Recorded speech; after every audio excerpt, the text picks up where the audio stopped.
Hey everyone, and welcome back to the Faculty of Community Services Academic Support and Resource Center videos. Today we're going to be looking at credible sources, specifically what they are and where to find them. So the first question that we need to ask ourselves when we're looking for credible sources is, what is a credible source? And also, what makes it credible? So here we have a little T-chart that shows us what defines a credible source versus a non-credible source. So basically, things that are written by authors that are respected and well-known in their specific fields, so scientific journals, for example, peer-reviewed journals are generally a credible source, whereas things like blogs, Facebook posts, and other self-authored sites are not. As well, research articles without citations are also generally regarded as non-credible, as you don't know where their information came from. You can also get credible information from websites like the Mayo Clinic, Department of Justice, and other university-affiliated institutions. Because we are Canadian, this also includes things like the government website, StatsCan, things like that.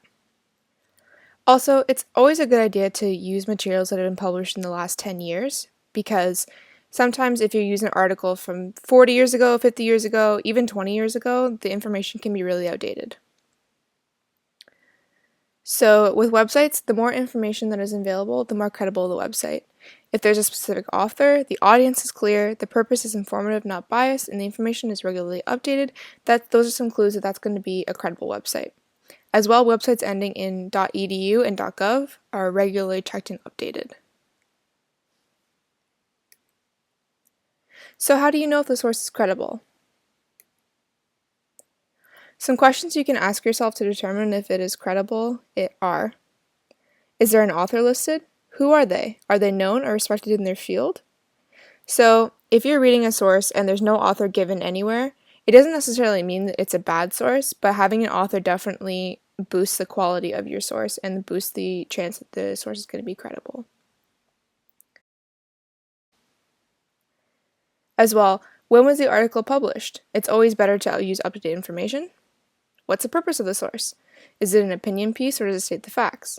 If it's an opinion piece, it's more likely to have information that may not be entirely correct or up to fault, or falsely misinterpreted to support the claims. What is the proof?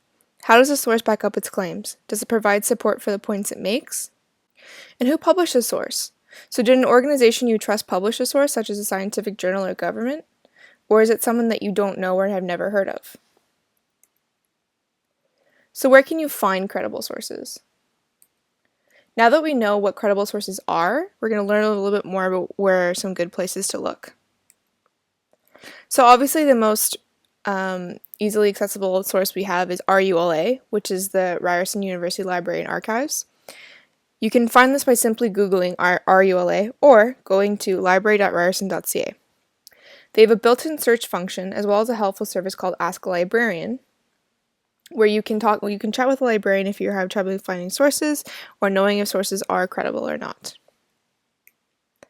So this is what the RULA website looks like. Here we can see that you can search the library website. Here's Ask or Chat with a Librarian, and here's where you can search things. You'll click Search Everything if you're looking for all sorts of sources, books for just books, journals and newspapers, or research databases or media.